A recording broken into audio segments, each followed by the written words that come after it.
and she held a knife to my throat. That bit I could deal with because I was used to bullies. I couldn't deal with the 15 to 20 of my schoolmates who all gathered around, egging her on to do it and telling her to get me, to kill me. And I then became terrified and I never went back to school. So at the age of just turned 17, I got married to the first person that came along. But there's a bit that will explain this that I probably missed out that I should have told you. My dad, who was a Mormon, 3 months earlier had got married to somebody who already had 9 kids. So I was now in a council house, 3-bedroomed with 12 of us. So when I think about it now, I just wanted out. The next year, exactly 1 year later, I was working 30-hour months and making over $1 million. And more of it was profit until now.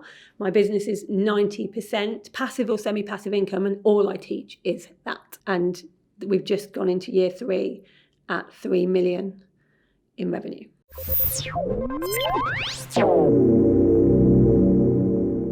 Well, by this point, remember, I'd had no jobs ever. Yeah. I was 21 and had no jobs. So I got a job as an office junior in a factory. And this is where the story sort of changed for me. I got a job in a factory with a load of 20-something-year-old girls who I was terrified of by this point.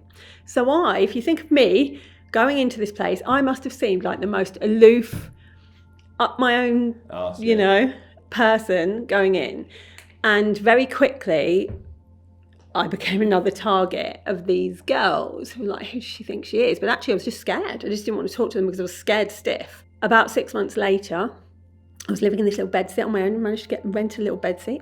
And that was quite good for me. But then 6 months later, the guy who owned the factory took me into his office and said, I'm really sorry, I'm going to have to let you go because we can see what's going on and I can't sack 20 girls. I can only sack you for your safety. Now, I have a law degree now, but I didn't then. I could have made quite a lot of money if I had. But that night, I went home and didn't want to live because it was like one thing after another. Like since the age of 11, I was just like, is this what life is actually like? It's just bully after bully after bully. Like, when am I going to get a break? And all the words that they'd called me all the way through were in my head. And I just thought, I'd rather not be here than this. And so I'm on my own, got a load of pills, got a bottle of wine and was like, I'm not doing this anymore. And then this tiny thought entered my head, which was, what if they're all wrong though? What if you do this? Because then that's the end. I did not believe in the afterlife in any way.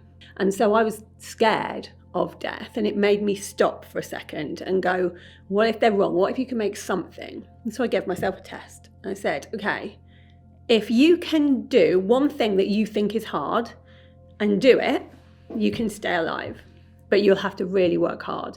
If you can't, you're allowed to let yourself go. And it's like, okay, if I can do that one thing, what would be a good test here? And I'd never finished school. And so I was like, I'll get a degree. What's the hardest degree? I'll get a law degree. That seems like a hard one. If I can get a law degree while working full-time as an office junior stroke PA, I got another job straight away, then you can make something of yourself. And for 4 years, they sent me all the books in September. I sat in that bedsit every night after work and spent 3 hours studying every single night for 4 years. Didn't go down the pub, I didn't have any friends. I just did that. I was 1 mark away from a first. And it changed everything for me, because then I was like, if I can do that, what else can I do? And so then everything changed, and my confidence grew, and I just climbed this ladder. I just went, well, I don't want to be a PA. What do I want to be? I didn't want to be a lawyer. I knew that, even though I had a law degree. So I then climbed all these different positions in investment banking. Okay, so you went to these investment banks. You worked in investment banking for how long? Probably a good 10 years, 15 maybe. Okay, and so you must have earned decent money being an investment bank. You must have been able to stand on your own 2 feet and all that. And then what happened? I accidentally got pregnant, and it was twins. So you were stuck at home? I was still working. I went back to work when they were 5 months old. Okay. But by this point we were divorcing. I knew I was going to be on my own very soon. And I went back to work and was Like, how the hell am I going to do this? I'm out of the house at 6 o'clock in the morning before they wake up. I get home at 10 o'clock at night because of what my job was. They're asleep. I'm never going to see them. And I was like, something has to change. And so I had to like rewrite my story all over again. But I was used to it this time because I've been doing it my whole blooming life. So now it's like, okay, what needs to happen here? I'm not going to make the money that I wanted to make. I'm not going to end up on the top of that ladder where I wanted to go. So I went straight back down to where I was before as a PA, right near my house, just so that I could work 9 to 5. So you left investment banking to go back to be a PA. And where was you living? Then Twickenham, London. So you went and you found a job local to home so you could work normal hours and be at home for the children. Kids.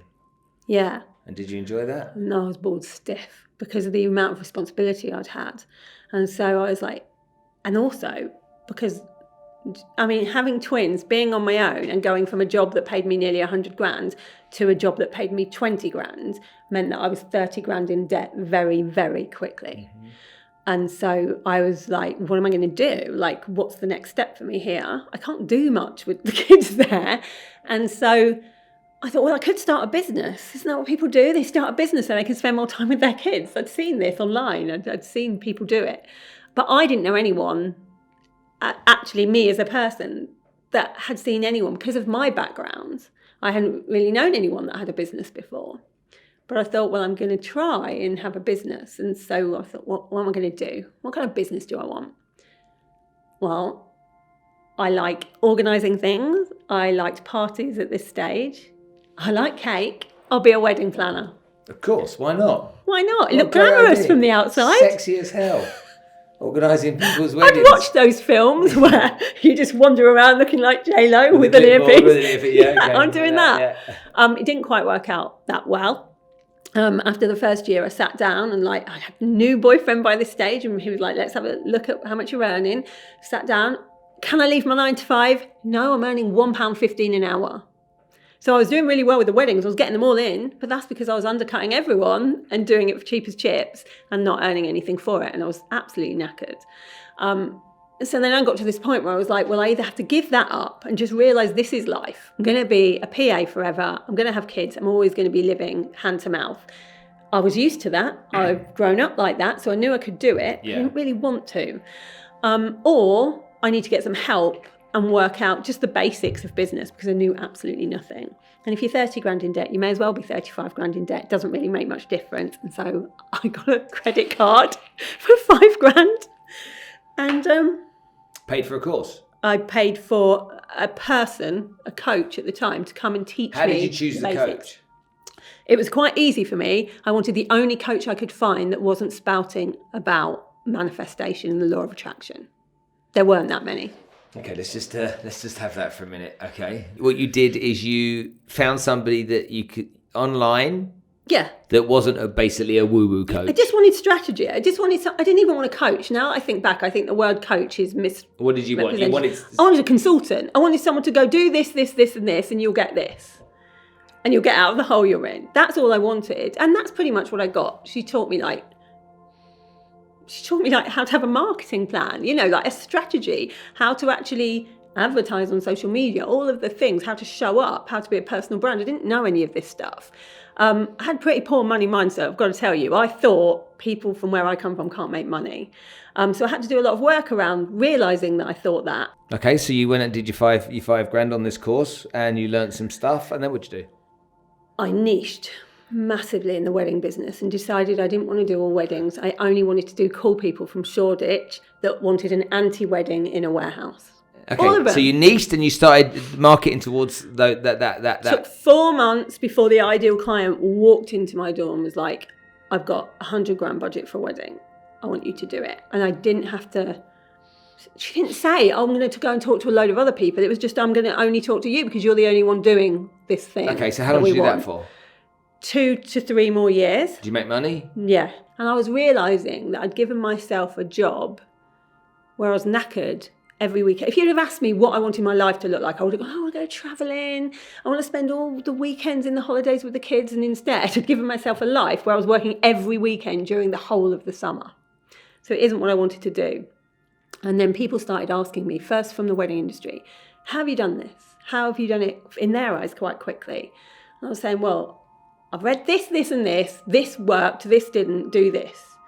And they did it and they made money. And I was like, ooh, that's good. Let's tell more people to do different things. And I realised I had a bit of a knack for explaining how to do business things in a really I know I'm not allowed to swear. So don't. In a nicer, easy to understand, not bro-markety way. Insert your own swear words there. And it worked. And then people started paying me to do that. And I thought, this is much easier than wedding planning. And so I went to sell the wedding business. And on the same month, I started Lisa Johnson Coaching. And this was 3.5 years ago. And very quickly made a lot of money, but still wasn't quite where I needed to be. After the first year, from the outside, people were like, oh, you're so successful. You seem to be talking on the stages around the world, doing all these magazines. But actually, when I sat down, that life that I wanted of travel, of fun, of spending time with my kids, all I'd done is give up a 9 to 5 in a wedding planning business to work from 6 a.m. till 11 o'clock at night on my business. And I still wasn't seeing my kids. And I was still knackered. And I wasn't seeing my new husband, number 3, at all, because all I was doing was working. And so I knew something had to change. But at this point, and this was 18 months ago, I didn't really know what. I was looking for something, but I didn't know what. And then I was listening to a podcast, a bit like this one. And someone started talking about passive income and that it was a myth. And there was this big argument going on. And I was like, if there's an argument, I'm listening. So I'm like, oh, what's going on? So I'm listening to this. And I was like, this sounds like it could be a thing. Why isn't it a thing? And so I started then, I spent over 100 grand learning everything I could about passive income streams, different types. Drop shipping, affiliate marketing, all the ones that you hear of. And started just adding these passive income streams into my business slowly. And some of the stuff that I learned didn't work, and I just put it to one side and went on to the next thing and learned a bit more and was just testing everything.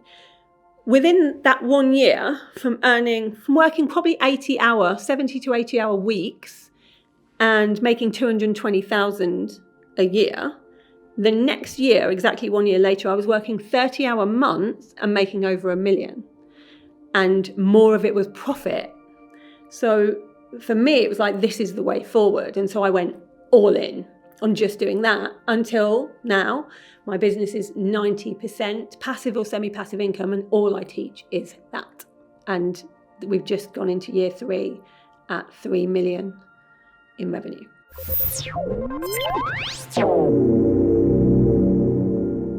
If you've enjoyed this episode of the podcast, you've got 2 things you can do. You can aim over there and click that screen, and what you'll find is other episodes of the podcast. However, if you click over there, you get to subscribe. You hit the bell button, and guess what? Every single episode I ever produce is going to come straight to you every single time it comes out. And you know what? This is great stuff with great guests, and I'm sure that you and other people will get so much benefit if you do. So go on, do me a favor, get it up there and get subscribed. I'll see you soon.